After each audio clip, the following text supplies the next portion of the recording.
Assalamualaikum warahmatullahi wabarakatuh. Perkenalkan, nama saya Debbie Fidelina Putri Aji dari kelas H dengan NPM 2434021111371. Baik, di sini saya akan menjelaskan kembali tentang materi yang diberikan oleh Bapak Abdul. Saya memilih yang slide 12, 11 dan 12, yaitu menjelaskan kembali tentang sumber yuridis, historis, sosiologis, politis tentang Pancasila sebagai dasar negara. Seperti yang kita tahu, Pancasila adalah dasar negara Republik Indonesia, memiliki berbagai aspek sumber yang membentuk landasannya. Yang pertama ada sumber yuridis. Sumber yuridis Pancasila berkaitan dengan landasan hukum dan peraturan yang mengatur Pancasila sebagai dasar negara. Berikut adalah sumber yuridis. Beberapa sumber yuridis yang penting adalah Undang-Undang Dasar Negara Republik Indonesia tahun 1945. Pancasila diatur dalam pembukaan UUD 1945 sebagai dasar negara. UUD 1945 ini menegaskan Pancasila sebagai ideologi negara dan sumber hukum tertinggi. Ketetapan Majelis Permusyawaratan Rakyat atau MPR, ketetapan MPR juga berfungsi untuk memperjelas dan menguatkan posisi Pancasila dalam sistem hukum nasional. Lalu ada di sini peraturan perundang-undangan. Berbagai undang-undang yang dibuat oleh pemerintah juga mengacu pada Pancasila sebagai sumber ideologi dan prinsip dasar. Lalu yang kedua ada sumber historis. Sumber historis Pancasila mencakup latar belakang sejarah dan peristiwa yang membentuk ideologi tersebut. Yang pertama ada Proklamasi Kemerdekaan Indonesia 17 Agustus 1945. Pancasila diumumkan sebagai dasar negara oleh Soekarno dan Muhammad Hatta dalam Proklamasi Kemerdekaan.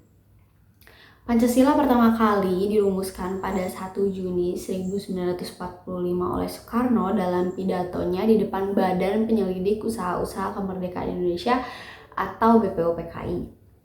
Yang kedua ada Piagam Jakarta 22 Juni 1945 sebagai hasil kompromi antara golongan agama dan sekuler.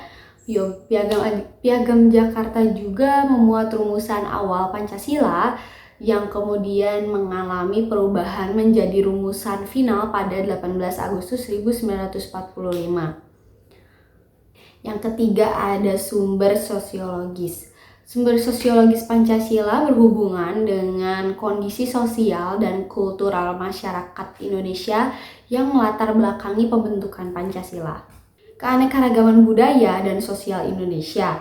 Pancasila dirumuskan untuk mencerminkan keberagaman sosial, budaya, dan agama di Indonesia. Setiap sila Pancasila dirancang untuk mengakomodasi berbagai aspirasi dan nilai-nilai yang ada dalam masyarakat. Yang kedua ada keharmonisan sosial.